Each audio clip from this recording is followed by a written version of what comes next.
from the heart of where innovation, money, and power collide. In Silicon Valley and beyond, this is Bloomberg Technology with Emily Chang.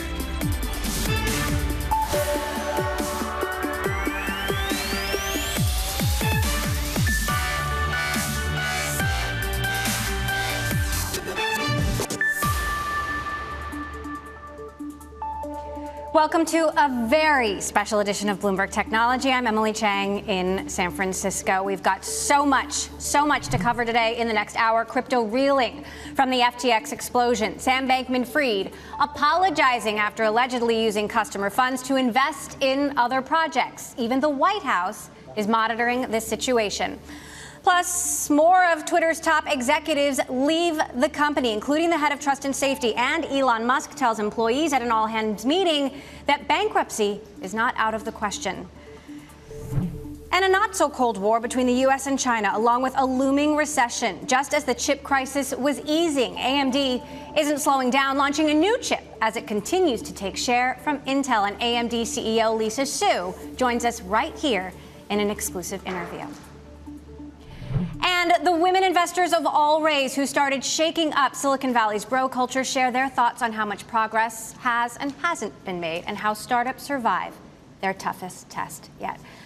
But first, as you all know, this is my last day sitting in this chair and I have to get through the next hour, so I'm not going to get too deep right now, but I want you to know that this show is going to be special and we have a lot of news to get through, so let's get a check of the markets first with Bloomberg's Ed Ludlow, who I believe you're going to be seeing a lot more of in the coming days. Ed? Just an astonishing day of news, and an astonishing and historic day in financial markets, particularly for the technology sector. This was the biggest post-CPI reaction for U.S. stock markets on record, going back to 2003.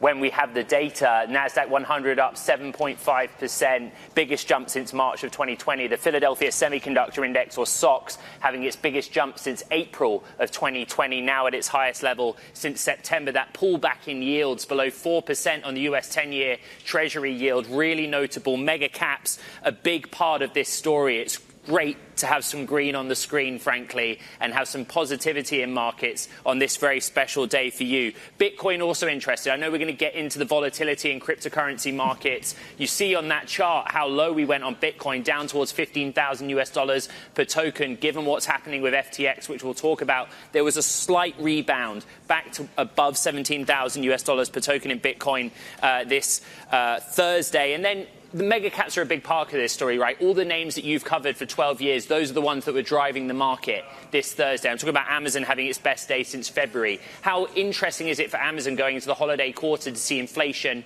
being pulled back a bit? Headline inflation coming at 7.1%. It is lowest level or slowest pace since January. Apple having a good day. Tesla finally rebounding. And another really strong performer, AMD, up 15%. All right, Ed, thanks. We'll get back to you later in the show. We're getting more details on the crypto blow-up now. According to the Wall Street Journal, FTX lent billions of dollars worth of customer assets to pay for risky bets by its affiliated trading firm, Alameda Research. Bloomberg's Shanali Bostic has been covering every step of this story. Shanali, wow, what has happened in the last 48 hours? Where do things stand right now? Emily, just a breathtaking amount of money that we are talking about here. In addition to venture capitalists having to mark down their stake to zero, Sequoia really coming up front on that note, and other investors likely to follow. You do have the Wall Street Journal reporting that of the $16 billion in customer assets that were on the FTX platform, more than half of the customer funds were lent to the sister company Alameda. So obviously this is going to be a big question of discussion, a question of concern as we keep on moving along. We did see, interestingly, Sam Bankman-Fried take to Twitter today and start to address the idea that he messed up. He said it over and over again, but that he really wanted to still try to find money to make clients rather whole, and that those clients would be made whole before any investors would be. And again, remember, this is not a bankruptcy process yet by any means, but if it were to be in a bankruptcy process, it would be much more complicated in terms of figuring out who got assets and who got them first. Now, FTX US was never a part of that deal that we were talking about the last couple of days when it came to Binance potentially buying FTX.com assets outside of the United States, but we are seeing that FTX is saying now that they're going to be potentially halting trading and withdrawals in the coming days here. Now, that is very important because if trading is halted there as well, then you really have another part of the FTX empire that was very connected to the financial industry, had a different set of investors, and was also the one that really helped facilitate the bailouts of some of these other crypto firms, also potentially in trouble here. So again, the story really is just beginning, even though it feels like it's been unraveling very, very drastically for the last couple of days. Shonali, you've got investors, very prominent investors, telling their clients that their investments in FTX are now basically worthless. How are investors responding? How are regulators responding? You know, we've spoken to a number of investors and regulators. We have to remember that there is an active investigation going on. This is the SEC. This is the Department of Justice. This is the CFTC. And what's remarkable about this, Emily, is not very long ago, I mean, really days ago, when there was not this type of trouble in FTX, you saw FTX working with regulators to try to change the rules of the game. They were working with the SEC to advance a proposal that would really reduce a reliance on clearinghouses for certain trades. And it was something that the CFTC chair could really change a broader part of the financial system if this were to go through. So to your point here, regulators are sitting here and not just investigating the circumstances at hand, the use of the client funds, which is the primary concern here, as well as what happens to the money. How are people made whole, and how do you keep this from happening again when we've seen liquidity issues multiply in the cryptocurrency industry throughout the entire year? As one crypto executive put it on Twitter today, people are asking about contagion when you think about FTX. Isn't this the contagion? We have been seeing it all year, and the reality is, one by one, customers that are exposed to FTX are releasing their exposures by the millions, and you have to wonder what comes next. All right, Bloomberg Shonali Bostic, thank you. We're going to stay tuned to your reporting on this story. Meantime, Twitter owner Elon Musk emailed staff for the first time and warned of, quote, difficult times ahead. Musk writing that there is no way to sugarcoat the economic outlook. He also said remote work not an option anymore and that bankruptcy isn't out of the question. Meantime, the FTC says it's tracking Twitter developments with concern. Bloomberg's Brad Stone, our senior executive tech editor, joining us now. I mean, in my 12 years covering tech, I can't remember a more disruptive time. Twitter could go bankrupt? I mean, the news coming out of Twitter seems more cataclysmic every single day. And what has stuck out today are these resignations from key Twitter personnel, the chief security officer, the chief privacy officer, just now Yoel Roth, the head of trust and security, showing an absolute lack of confidence in Twitter's ability to secure user data and comply with an FTC consent decree. And I've actually heard people who've left Twitter saying at least Yoel is still there. Now even Yoel, the person who was in charge of trust and safety, is gone. The problem is Elon is conducting himself like Elon conducts himself. He's an imperious CEO, accustomed to moving very quickly, working at all hours of the night, not very accountable to his board at Twitter and SpaceX, and in most cases, not that interested with complying with the letter of the law. I mean, we've seen that with Twitter, with Tesla and the SEC.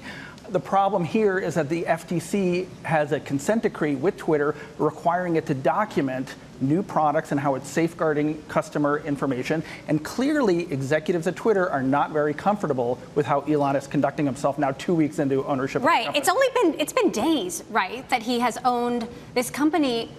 How do you even imagine that this plays out? So, this show today is about history, right? You're almost 12 years anchoring the show. So let's go back to some history. 2012, 1 year after we started the show, we did a cover story in Business Week and called Twitter the company that couldn't kill itself. And we said that because of all the chaos internally and its inability to come up with new forms of revenue, new products. And yet there was something about the company that users just can't look away from. And that's certainly something we've seen this week with the elections, with Elon's display. User growth is up. And maybe that's a little point of optimism that despite all of this, as long as he doesn't bleed out from shooting himself in the foot again and again, maybe he can rescue Twitter. Even I tweeted right before the show, and I just thought, God, I hope Twitter still exists when this show is over. it's so important to so much of Silicon Valley and obviously dialogue around the world. You've been covering Silicon Valley longer than I have. 11,000 people laid off at Meta, thousands of people laid off at Twitter, Apple, Amazon, Alphabet, everyone cutting costs and thinking, how are we going to get through a recession? How does this rank compared to the financial crisis, the dot-com bust? You know what? This is just how the place works. Silicon Valley tech is cyclical. It's happened again and again for decades. The personal computer recession, the dot-com bust, the Great Recession. If anything, those times might have been worse in terms of the number of layoffs. The other thing I would point out now is that Silicon Valley has about 2% unemployment. In 2009, it was 12%. So, the difference might be that jobs are harder to come by for the recently laid off. I mean, the other difference is that we're coming off a very extraordinary period during the pandemic where, Twitter hired, Facebook hired 15,000 employees, Amazon doubled in size. So yes, these are significant cutbacks, but it comes after a period of maybe overly optimistic growth. All right, well, we're going to be watching how your team continues to cover these stories. Brad Stone, as always, thank you. All right, coming up. Chip lead times shrinking, but will a looming recession set progress back? We're going to talk about all that and more in an exclusive interview with AMD CEO Lisa Su next. This is Bloomberg.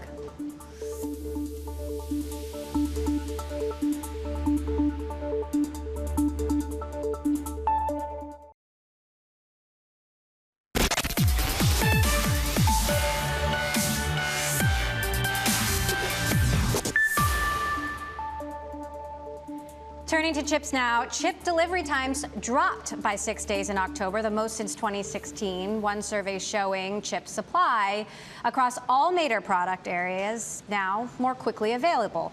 Let's talk about this and more with AMD CEO Lisa Su now. AMD just announced an update to its server chip lineup, taking another swing at rival Intel. And it's so great to see you here, Lisa, in person. Oh, it's wonderful. First time. We did this a lot of times virtually in the pandemic, and I'm really glad that you're here today.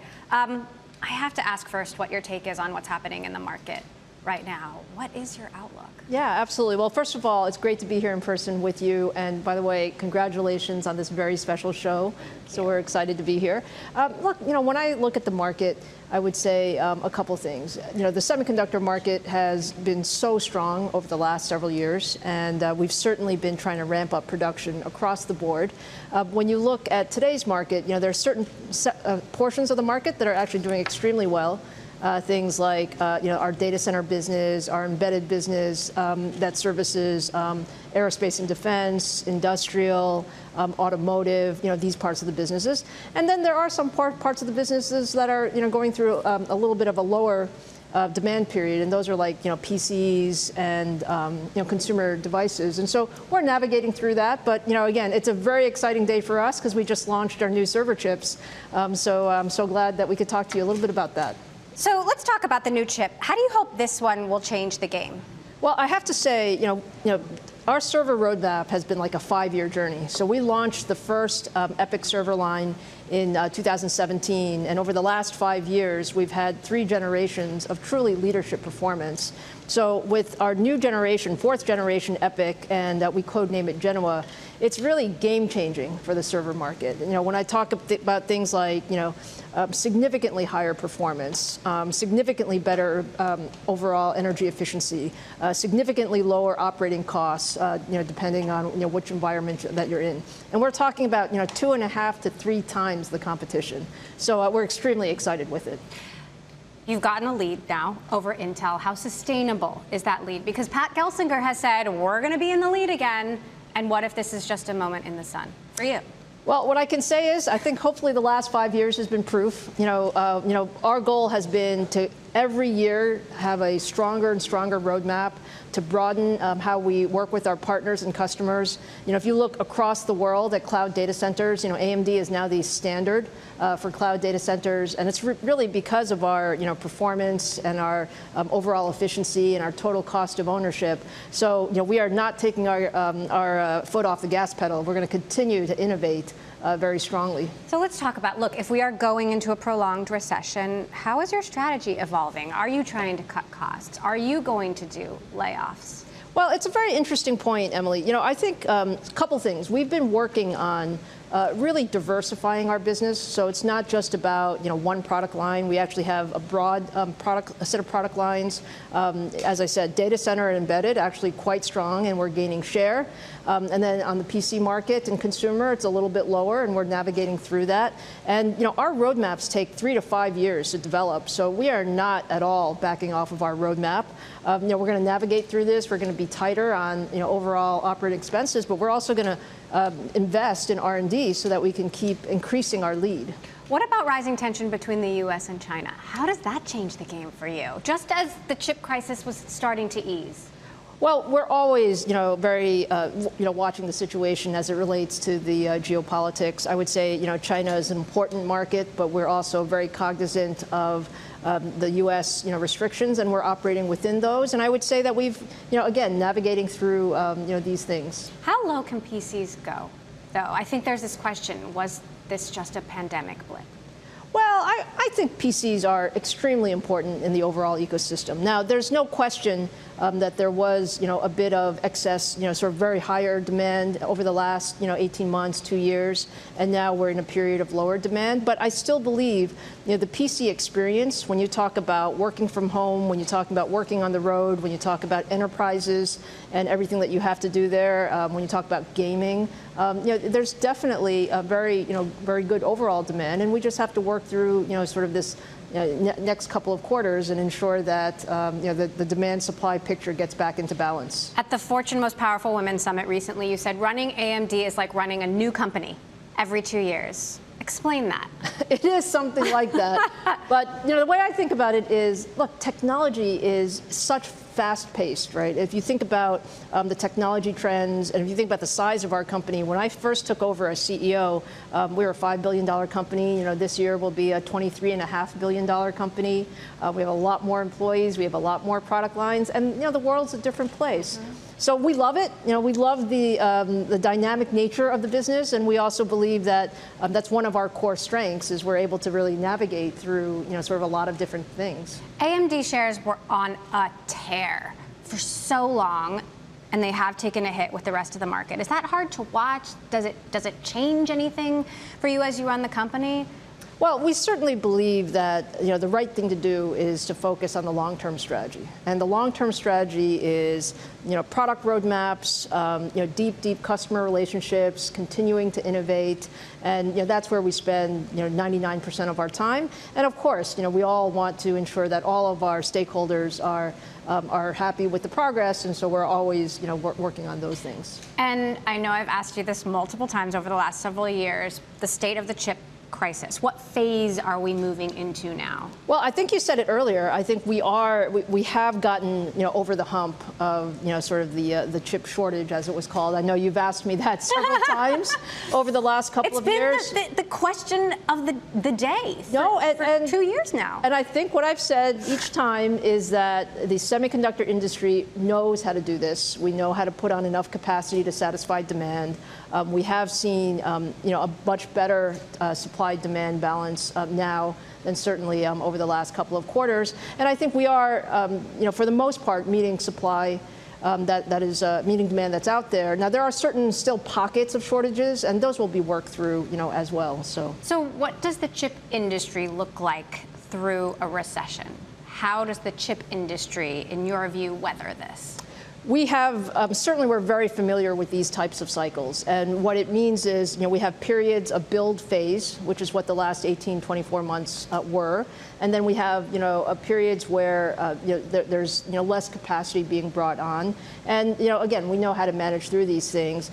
Perhaps the most important thing, though, is to focus on, what are the secular growth drivers that are going to continue to be important. That's why data centers are so important. Energy efficiency becomes so important. Business transformation for enterprises are so important. And then, things like, gaming and are also, secular growth drivers. So, I'm very optimistic about the long term, and we're, very well prepared to manage through the short term. Is it a time of M&A? Is it a time of consolidation? Is AMD looking at opportunities out there? Well, first of all, we're extremely excited with how well our recent M&A has done. So, we closed the Xilinx acquisition in February. They've now been part of the AMD family for the last 7-8 months. It's gone fantastically well. The business is fantastic, so above our acquisition case. We also acquired a company called Pensando, which is a specialist in networking technologies as well. And so M&A has been very good for us. But I would say running a very strong organic business is also sort of front and center in what we do. All right. AMD CEO Lisa Su, we'll have more to come together, I hope. But I really appreciate you coming to talk to us today in San Francisco. Thank you so much for stopping by. So wonderful to see you, and congratulations again. Thank you. All right, we've got more of Bloomberg Technology after this quick break. This is Bloomberg.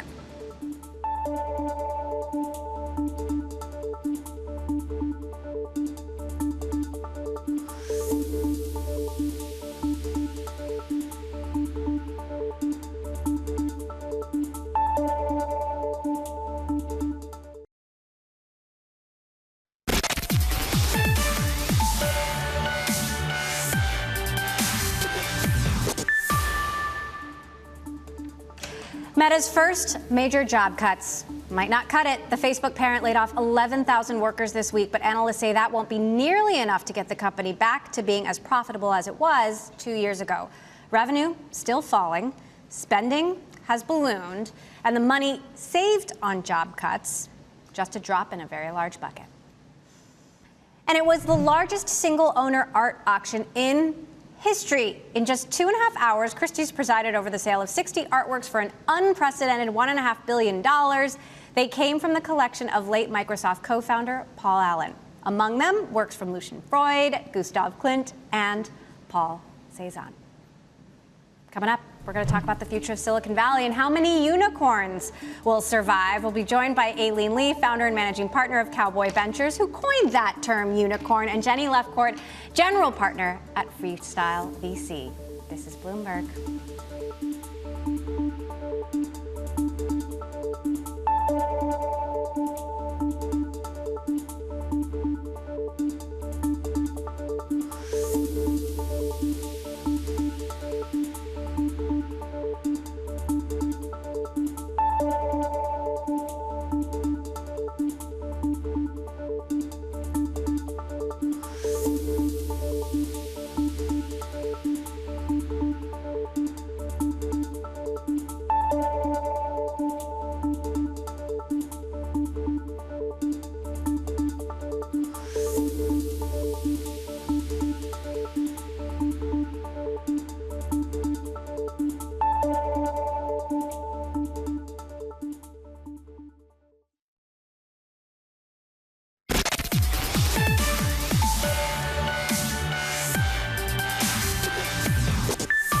Welcome back to Bloomberg Technology. I'm Emily Chang in San Francisco. Now to the wave of tech layoffs, crypto carnage, and Twitter teetering on the possibility of bankruptcy, according to Elon Musk. What does it all mean for startups that only just survived a pandemic? I want to bring in Aileen Lee, founder and managing partner of Cowboy Ventures now, who coined the term unicorn almost 10 years ago, and Jenny Lefcourt, general partner at Freestyle VC, both of whom have been very, very active in helping women get more access in Silicon Valley. So first, thank you both for being here today. Oh, thank you for having us on this special day. It's truly an honor. We're both giddy. You guys are so sweet. And it's a crazy news day. It's a crazy time for Silicon Valley. You've both been investing a long time. What's your read on all of this?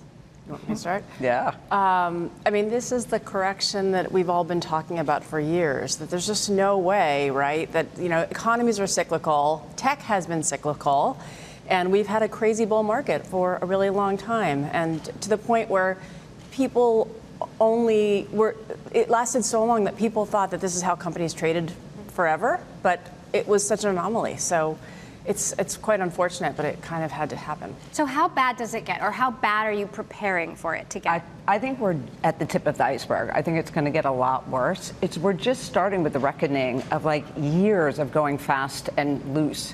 And so I think now you see Stripe, you see all the really good, profitable companies making layoffs. There isn't a company in town that is not cutting. And I think you're going to see a lot of startups have to wind down. So how does this impact startups? I mean, there's so much focus on the big names, but there are all of these companies out there, the unicorns, the newly anointed unicorns that are struggling.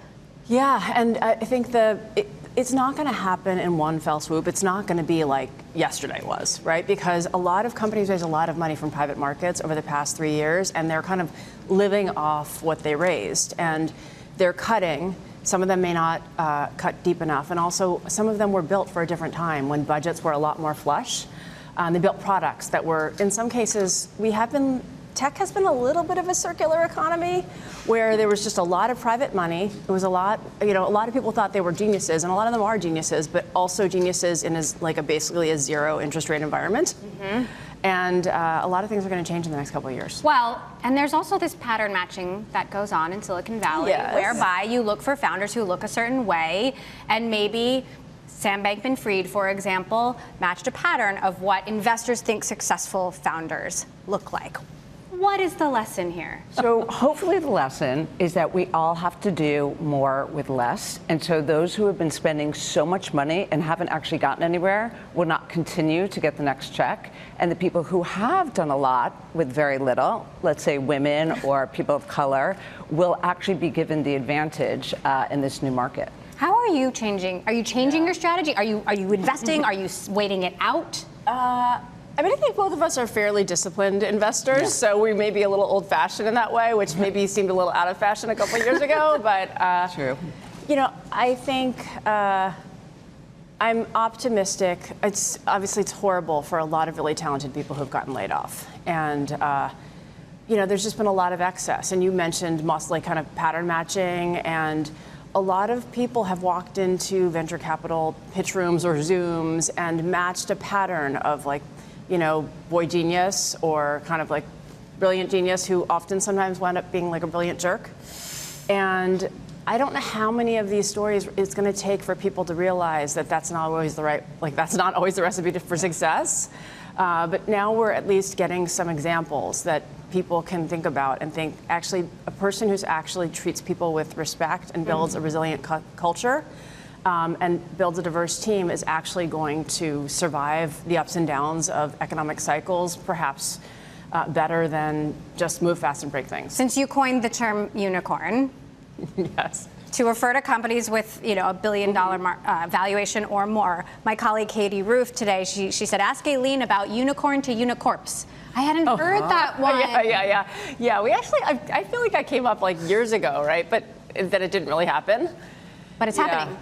Yeah, I think it's, I think there's going to be a lot of down rounds. So, already this year, the number of unicorns being minted has slowed considerably versus last year. But still, when we did the analysis, it was almost 10 years ago, like you mentioned, it was only US. So, and also the global markets weren't what they are now. The original set had about 40 companies in it, right? So if you look at different sources, right now the set has over 1,000. Now it's global. So, and the US is about half. So still, it means about 500, at least 500 US-based unicorns. So more than 10x.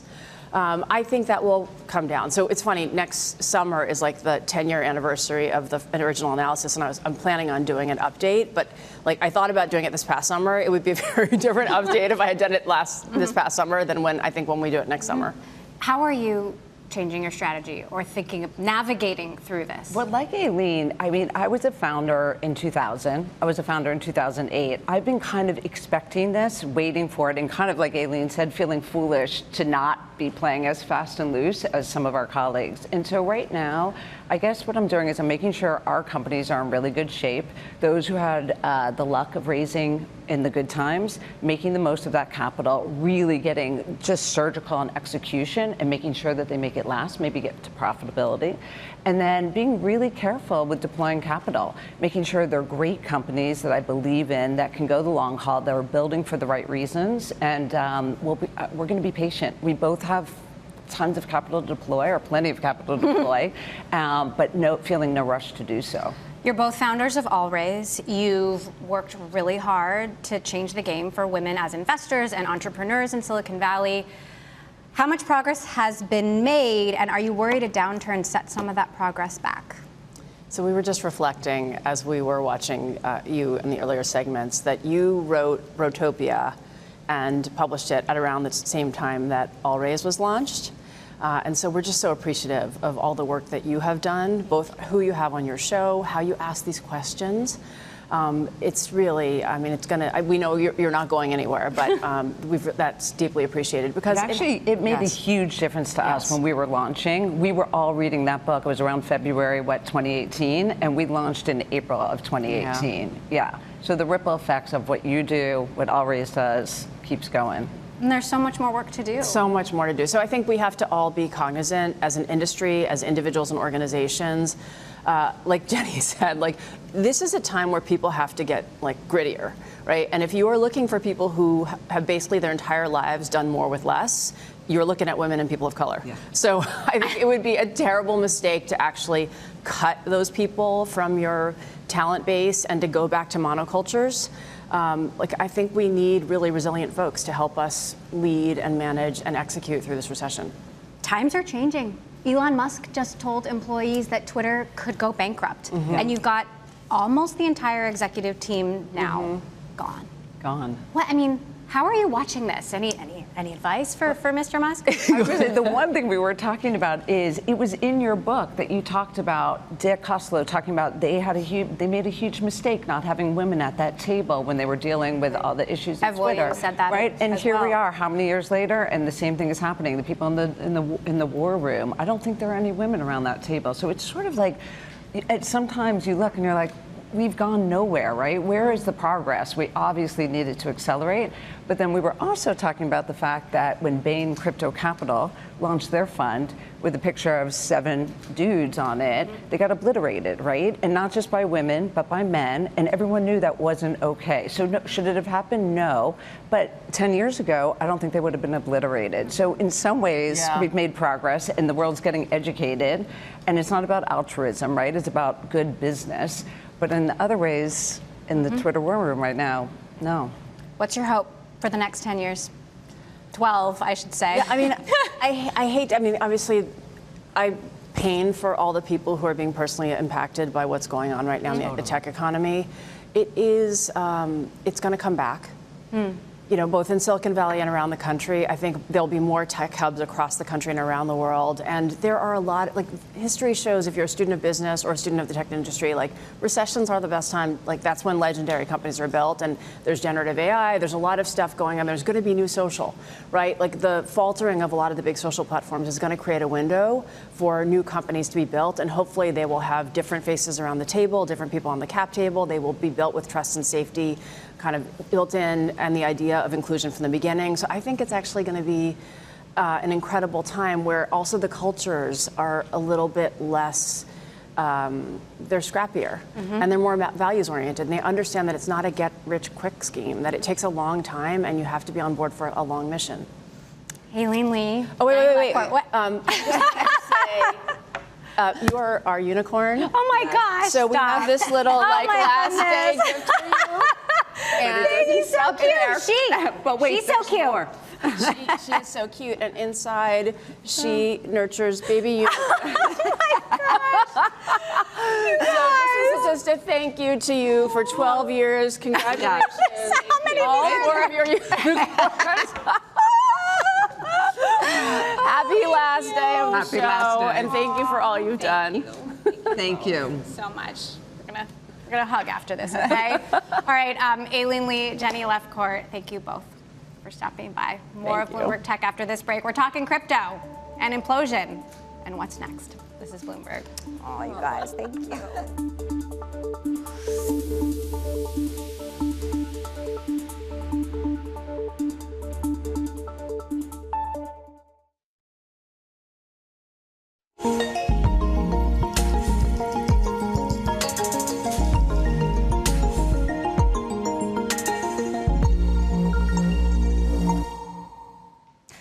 FTX assets have been frozen by the Bahamas regulator. Bloomberg's Hannah Miller covers crypto for us.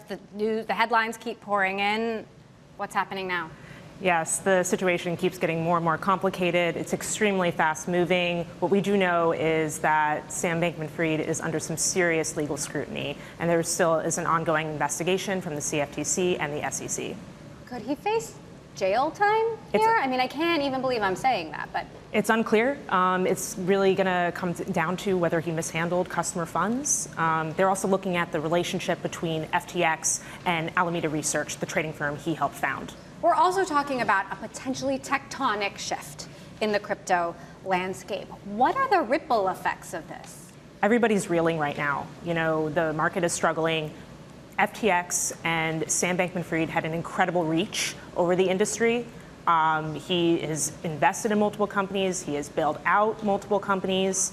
FTX also does a lot of business with different players. So it's going to be interesting to see which dominoes fall and how quickly. What are we hearing from the other exchanges? I mean, Brian Armstrong, the CEO of Coinbase, was on the show earlier this week saying, basically, we looked at FTX, but there are some things that will come to light. And here we are now. What's the word from Binance? Yeah, Binance, I think CZ is sort of basking in a victory right now. As Sam Bankman-Fried put it in a tweet this morning, he said, "You won." So. Well, victory in the crypto space isn't necessarily long-lived, though, right? Like, how do we know? Jesse Powell was on yesterday and said, we're going to see who's swimming naked. How do we know who's swimming naked? Yes, that is a very good question. And I think there's still going to be a lot to unfold here, especially What are you looking at? I'm looking at which players are being affected here, who's on the verge of bankruptcy, who's getting hit hard by FTX's downfall. All right, Bloomberg's Hannah Miller, we will stay tuned to your reporting. Thank you so much for joining us. We're going to be right back. You're watching Bloomberg Technology. This is Bloomberg. I've got some words next.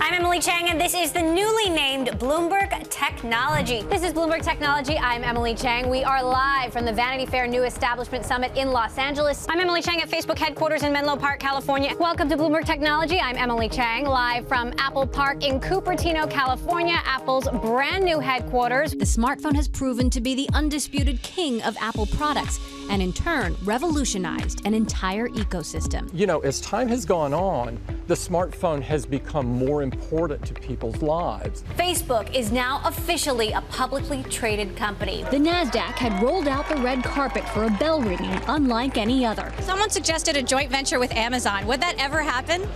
Oh, really? I heard about it from you. I have never heard about that. Well, I would be interested in talking because, as always, anybody that involving helping small business, we will feel excited. Jack, a lot of people are looking at Square as an example that these private tech unicorns are overvalued. What do you think? I don't know. I'm not an economist. We have an economist on our board, Larry Summers, so you should talk to him. But you've compared the company to Amazon. You've got some investors out there who think it might be more like an eBay. There are just big questions about how big the ride-hailing market can be. How do you deliver on the Amazon promise? Well, we just have to, we've got to execute. And when you think about what Amazon did, they went beyond the bookseller to other categories of retail. We're doing the same thing. And I think that the ones who bet on us, the investors who bet on us, long term, are going to be happy. Shares indicated to open right now at $139 a share, which is more than double what you priced at. I mean, are you at all concerned about froth? What do you think about that number and the potential that you're leaving billions of dollars on the table? That's the first time I've heard that number. When we, in April, we raised money, and it was a debt financing. That price would have priced us around $30. Coming to you live from the San Francisco Bay Area, where I am sheltering in place, all of us at home in order to comply with local orders that we not leave our homes in the midst of this coronavirus outbreak in the interest of public safety. Bear with us as we do our best to bring you the news as best we can. The power of the people. Online forums on Reddit, Discord, and more, fueling massive market moves in GameStop, BlackBerry, AMC, and more, leaving hedge funds scrambling as they lose billions. Jeff Bezos is formally stepping down as Amazon CEO, turning the reins over to cloud computing boss Andy Jassy on July 5th. That's 27 years to the day after Bezos incorporated Amazon.com. Jeff Bezos, Blue Origin, and his crew have pulled off a safe and successful launch, shuttling human beings to space for the very first time, landing without a hitch. Welcome back to Earth. How do you feel? Really good. Oh, my goodness. Wow. I mean, wow. This is your first interview since landing. Yes. We all want to know the reality of seeing the Earth from above. Did it live up to the dream? Beyond. Honestly, I'm not talented enough to describe this in words. Out with the old and in with the meta. Mark Zuckerberg goes all in on the metaverse, doubling down on immersive reality and rebranding the entire platform. What's the Serena Slam for business? What does that look like? I have never been asked that question, and I've never thought about it, and I think that is such a good idea. Twitter is now officially owned by Elon Musk. The company, moreover, is going to go through this completely chaotic transition where it's essentially learning how to operate from day one, except it's already a going concern with thousands of employees. It's just not going to end well for him. Go! And so point your hand this way to have him drive that way. Oh, we got around.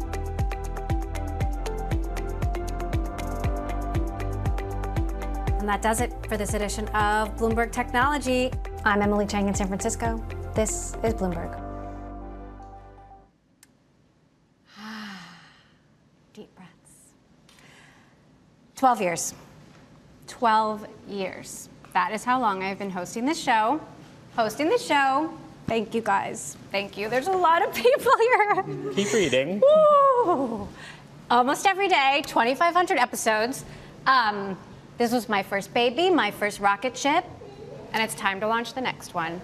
I'm going to be expanding our coverage and launching new shows on Bloomberg focused on the most important people and issues at the heart of tech, business, and culture. And that means moving on from this daily show, from my family to a weekly show, new family, to get more in-depth, to dive deeper, answer harder questions, reinvent how we bring you these stories, and show you more sides of it all. Technology has thrust us into a massive experiment in human history, and I want to know how society, life, how we are changing as a result, and try to capture the zeitgeist. When I came to Silicon Valley in 2010, Airbnb and Uber were just starting to rise from the ashes of the financial crisis. Apple's market cap was just $250 million. Crypto barely existed. Nobody was even asking the question, where are all the women? At least not out loud. And now Silicon Valley is at another inflection point. You've got mass layoffs, crypto imploding, mis- and disinformation, algorithms gone wild. Power in the hands of a few companies and a few people, and yet the power to do so much good. So many problems, and yet the solutions could be just two people in a garage away. So thank you for helping me and our great team tell these stories. Thank you for watching, for contributing, for sending tips to the countless people and reporters who share their time and minds to join us on the show. Thank you to the viewer on Instagram who said he's watched 95% of our episodes from halfway around the world. And to my mom, who's maybe got you beat, maybe. Moving on to a new chapter at Bloomberg is something that I chose to do, but it wasn't easy. And this team is my family. From everyone you see in front of the camera and behind it, they all work so hard, and I'm so grateful for it. And God, how am I going to get through this? In 12 years, we've interviewed thousands of people, broken countless stories, and I realized that this was my dream job. I wrote a book. I had 4 babies of my own who are here. And I just want you to know that every day has been an opportunity, and every day has been special, and there's so much more to come. That's all from me for now. Tune into Bloomberg Technology tomorrow. Thank you. Oh my God, it's like my Oscar. Come on.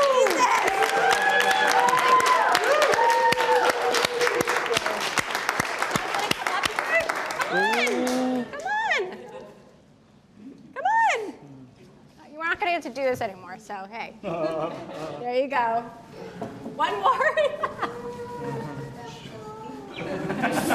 There you go. Hey, babes. Mwah. All right.